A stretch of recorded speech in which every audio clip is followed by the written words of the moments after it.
Assalamualaikum warahmatullahi wabarakatuh. Nama saya Haikal Faris dari 10 MIPA 3 dan teman-teman saya. Saya Maulana Rindra Putra dari kelas 10 IPS 1. Saya Muhammad Andika Putra Tarigan dari kelas 10 IPA 2. Saya Najwa Linggarsari dari kelas 10 MIPA 1. Saya Rifandi Ardiansyah dari kelas 10 MIPA 6. Kami dari ISH 28. Pada kesempatan kali ini kami akan mempresentasikan proposal berjudul Pengaruh Tingkat Kefokusan Terhadap Pelajar SMA 81 selama pembelajaran daring. Latar belakang, COVID dan pandemi. Dunia saat ini sedang mengalami pandemi akibat wabah virus corona yang menyebabkan penyakit dari gejala ringan sampai gejala berat. Akibat dari wabah ini berdampak pada berbagai bidang seperti sosial, ekonomi, pariwisata, dan juga pendidikan. 3. Pembelajaran daring. Dalam bidang pendidikan, seluruh pelajar melakukan pembelajaran secara daring dengan aturan dari pemerintah.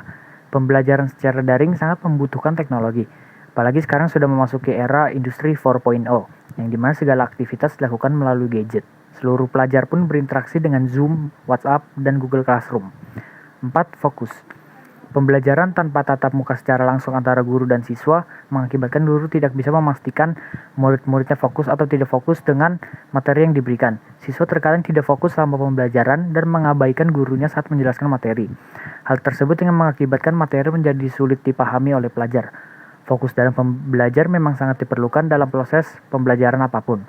Hal tersebut dikarenakan aspek yang mendukung siswa dalam belajar adalah tingkat kefokusan. Jika pelajar tidak fokus saat pembelajaran, hal itu akan berdampak pada pendidikan pelajar tersebut. Dalam kondisi pembelajaran daring, hal yang paling mempengaruhi pembelajaran pelajar adalah gawai atau HP, karena para guru juga tidak bisa mengontrol aktivitas pelajar selama pembelajaran daring. Dengan rumusan masalah, yang pertama, bagaimana siswa mengatasi ketidakfokusan saat pembelajaran daring? Kedua, bagaimana sekolah bisa beradaptasi dengan adanya pembelajaran melalui daring atau online? Tujuan dari penelitian ini adalah yang pertama yaitu merumuskan cara mengatasi ketidakfokusan saat pembelajaran daring dan juga membantu sekolah beradaptasi dengan pembelajaran melalui daring. Pengertian pembelajaran online. Menurut Taylor J. 2000, pembelajaran online pada dasarnya adalah pembelajaran jarak jauh merupakan sistem yang ada sejak pertengahan abad 18. Sejak awal, pembelajaran jarak jauh selalu menggunakan teknologi untuk pelaksanaan pembelajarannya, mulai dari teknologi paling sederhana hingga yang terkini. Secara singkat, sejarah perkembangan pembelajaran jarak jauh dapat dikelompokkan berdasarkan teknologi yang digunakannya. Selanjutnya, pengertian pelajar. Menurut Sinolungan, pada tahun 1997, pengertian pelajar secara luas adalah setiap orang yang terlibat dengan proses pendidikan untuk memperoleh pengetahuan sepanjang hidupnya. Sedangkan dalam arti sempit, pengertian pelajar adalah setiap siswa yang belajar di sekolah. Sehingga pelajar SMAN 81 Jakarta merupakan siswa yang belajar di Sekolah Menengah Atas Negeri atau SMAN 81 Jakarta. Waktu dan tempat penelitian. Kami melakukan waktu penelitian berselang selama 3 hari pada bulan Maret 2022. Untuk tempat penelitiannya dilakukan di rumah masing-masing peneliti yang bisa melalui via WhatsApp maupun Zoom meeting. Metode penelitian. Metode penelitian yang kami gunakan adalah metode kualitatif wawancara.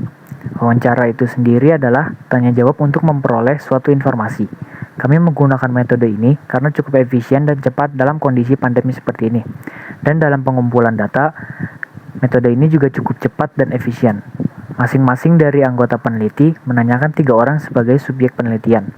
Dan responden itu sendiri adalah pelajar SMAN 81, kelas 10, 11, dan 12.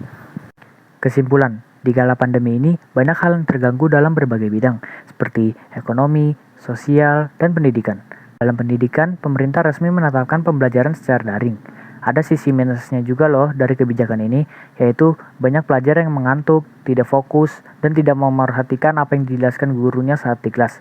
Dampak dari yang dilakukan tadi adalah para pelajar tidak bisa mengerti pelajaran yang sedang dijelaskan. Tingkat kefokusan pelajar selama pembelajaran daring adalah telah lama menjadi perbincangan dan membutuhkan solusinya. Setiap pelajar mempunyai cara sendiri untuk mengatasi ketidakfokusan saat pembelajaran daring. Salah satunya solusi untuk mengatasi ketidakfokusan adalah dengan mengubah metode pembelajaran. Karena metode pembelajaran yang efektif pada satu orang belum tentu berlaku yang sama pada orang lain. Metode pembelajaran dapat dibagi menjadi 3. Yang pertama metode studi kasus, metode demonstrasi, dan metode kelompok.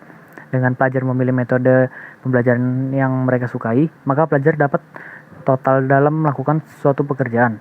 Selain itu, faktor yang tidak kalah penting adalah keniatan belajar dari dalam diri pelajar tersebut.